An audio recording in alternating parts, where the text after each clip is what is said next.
behind him, and I'm right on his, and he can't believe that I'm right on him. He like keeps looking at his rear mirror like, what this? I'm like pulling on him in a car, and he's just like, what the F? Like he could not believe it. It's pretty funny. I'm not sure where the head of the group is. Like that Urus, I thought he was going to be pulling like a pretty standard speed, and everybody else would fall in behind that pace car. He's gone. I don't even know where he's at. Like, I can't even imagine what the Jag is trying to do, trying to keep up with him. I think this guy's the signal, that's why it's not in the computer link. That's ER. Is that the... That's automotive addiction. You see where I posted those things where like indoors, I got all these cars parked inside the mall. That's ER. That's your buddy? Yeah.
Sort themselves out eventually.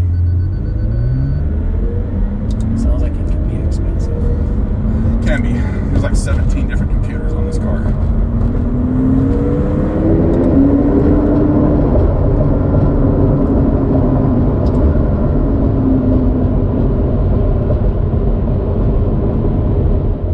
Now these people get it.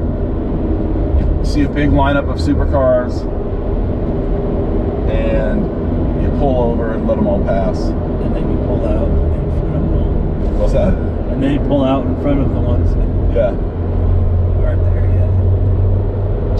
Yeah. Gives us a clear run. That's cool, dude.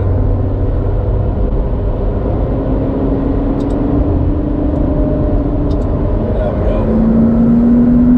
Love the turbo. You hear that turbo spool up? Feel how tight that is in the corner. There's zero body roll. It's just such a good car.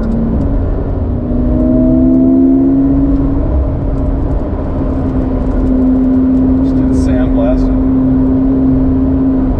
I think it's got PPF and a ceramic coating. Yep. It goes up.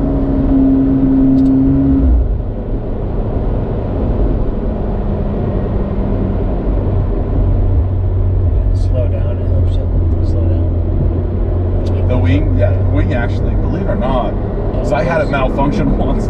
I was doing a really good speed, I want to say, on film. And typically you hit the brakes, wing kicks up, and it's like, it'll go from like 124 to 0 in 4.2 seconds, right? So 200 kilometers an hour to 0. So it helps the downforce on the brake. But on the braking, but also the stability of the car. Because when it malfunctioned, it didn't pop up and I hit the brakes. I was like, the back end was like swirling around on me. Like, whoa, I had no idea how much that downforce pressure and stability was provided by that wing. You don't realize it until you don't have it. That was a scary moment. A little fire pop. You can hear it every now and then. Shoot some flames. It's still a pretty quiet car. It's not a very loud supercar, but that's okay. Where it lacks in sound, it makes up for speed. So if you want to slow back. Oh, this would be a good run? Yeah, so this up through here, now it just gets windy. These guys get ahead. Got no one behind me. So most of it from here is like 25 miles an hour just because it curvies. There's no turnoffs where I'll miss them, huh? Just let them get up there. This is the road. Why, it's taking them a while to get out of the way. There's a bike in front of the lead car. Oh, is there? Just hit it.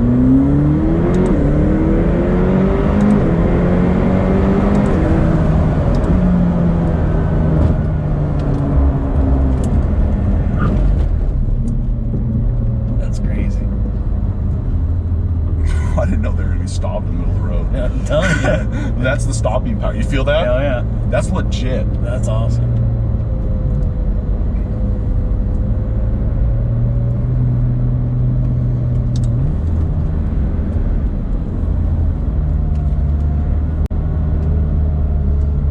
That guy was crapping his pants. Gravel right there. Big truck coming around the corner up here. Yeah, let's not stop in the middle of the road. Let's not do that.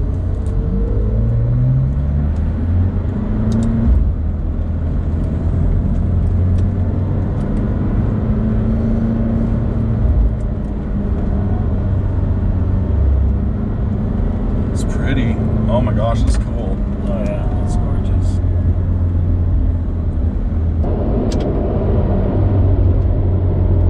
They're cool looking from behind too, huh? Oh yeah. It's just a big old back end. Except it's being up in the sport position, the arrow up. So you push this button and the wing will just like set in that position as you're doing high speed stuff.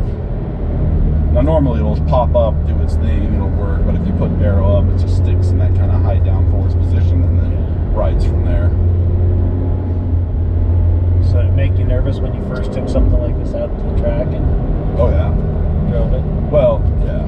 I kind of got used to it because I started out with the, I had the V Advantage since like 2012, right? But I'd never owned an exotic. And that car at the time for us was a bit of a stretch to get into, right? So I was like super nervous driving at home on I-15. I got back to Highland. I was pitting out. I was just so sweaty. So I was just like panicked, that I'm going to wreck this car. After driving that for a while, I kind of got used to what a performance car is like, and that it's just a car, and you can just enjoy it. By the time I was into this, I was like, okay, I kind of know what I'm doing. Then I drove it, and it's like there's sports cars, supercars, and then there's the 720. It's like this quantum leap up, and so it was a readjustment of what is fast. It's like the 458 is fast. Sanders Ferrari is fast, but it's not 720 fast. It's like a whole nother definition of what quick is. And because it's like same power to weight ratio as a Bugatti Veyron, right? For a supercar price. And so they had to recalibrate how I thought about it. But now that I drive this, I get in any other supercar and I'm like, you know, because I'm so used to this thing. Right. So you feel like you got spoiled a little bit. And even then, like if I go a while without driving this, and then I get in it, and I'm like, oh my gosh, I forgot what it's like to drive this car. So is your DB11 faster than this one? No. DB's fast. You know, for a big Grand Tour, it can do over 200 miles an hour, right? The DB will spin its wheels. It's a little more front biased in its weight, and it's got that big V12 bump in front. And then it's got huge torque at low RPM. So it's got full torque at 1800 RPM. So first, second, and third gear are limited in horsepower and torque, and you still spin. It's only a 0 to 60 at 3.5 seconds because it can't put the power down. What's interesting is once it's rolling around 70, 80 miles an hour and it hooks up, it's actually a bowling. And that's only at 4 PSI. So it's only a 600 horsepower V12, but it's barely got any boost at all. But when people who, like the Super Leggera, which is the same engine, with a little more boost, is producing 715. You boost, I think Aston boosted it, they were telling me, they boosted it to like 22 PSI, like what a 720 runs at full boost. You got 1100 horsepower from that same engine that's sitting in that DB11. So that's why I was so interested in picking up a first gen V12 DB11, because that engine's just amazing.